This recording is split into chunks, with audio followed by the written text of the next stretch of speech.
In other words, the idea of karma yoga is what you do is you connect all of your immediate activities and you conduct them in such a way that they actually contribute to your spiritual journey.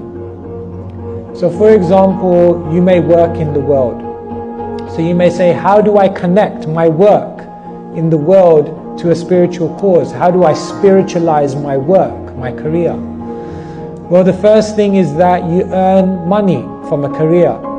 So why not use some of that money for the purpose of spiritual upliftment in the world? Then you're connecting your job to a spiritual cause. From your job, you attain certain skills and abilities and an intelligence in a certain thing. Can you use those skills, that intelligence, to spiritually contribute to the world?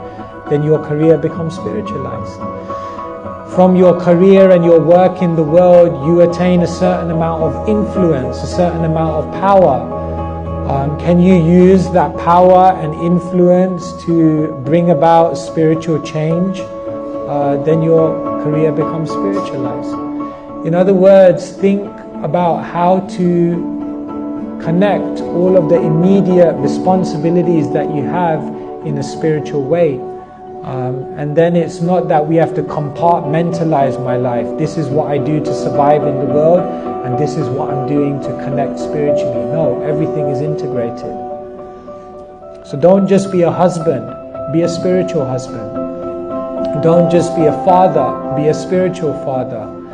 Don't just be a businessman, be a spiritual businessman. In other words, there's a way in which you can connect everything. That's the art of karma yoga.